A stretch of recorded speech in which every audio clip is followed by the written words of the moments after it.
એટલે મારી બધાને મેં સવારે મારી મીટિંગમાં એ જ કીધું કે ભાઈ ભલે ધીરજ રાખો.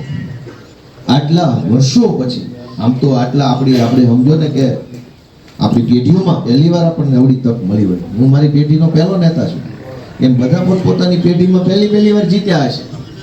પેઢીઓમાં પહેલી વાર તક મળી છે. ઉતાવળ શું વાત નથી. આમથી ક્યાં 40 વર્ષ વારો આવ્યો અત્યારે ઉતાવળ કરવા 1.5-2 વર્ષ તો શીખવા લાગે. આવડી મોટી વ્યવસ્થા બનેલી છે એટલે આપણે હું કઈ જીતી ગયા એટલે આમ શક્તિમાન થોડું થવાનું છે. રોજ ઉઠીને જાશો ને પબ્લિક વાહે પડશે ને કે ભાઈ તમને મત દીધા લાવો કામ તેથી ખબર પડશે આ તો આ રૂપાદી વાળું એમ કઈ હેલું નથી. ગમે થોડે બે એકાય લોકો બધું કે છે. લોકો છે, લોકોનો હક છે. લોકો તમને એવા કામે કે છે જે તમારા નહીં આવતા તમને નાની પાડી શકો. જીતી ગયા છો એટલે એનો અર્થ એવો નથી કે હવે હું આમ બસ સર્વશક્તિમાં નામ હાથ ફેરવું બધું થવા જ છે. તો આપણને અનુભવ કેટલો છે, આપણને આવડે છે કેટલું.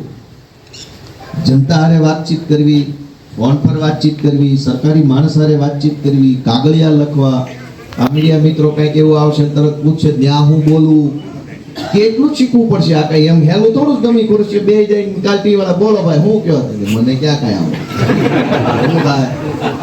ઘણા ભાજપ વાળા રંગ્યા થઈ જતા જેમ ભાવે બોલતા કેમ કે હારા ગમે તે ગમીને બે જાય છે ખબર કઈ હોતી નથી. ટીવી વાળા મૂકે તો પકડી જ લે ને એનો ધંધો છે. એટલે મારી લાગણી બધાને ઈ છે, તમામને કાર્યકર્તાઓને, જે જીતેલા ઉમેદવારોને, હાલેલા ઉમેદવાર બધા ધીરજ રાખજો બાપા. ધીરજથી મોટું કાંઈ હોય નહીં.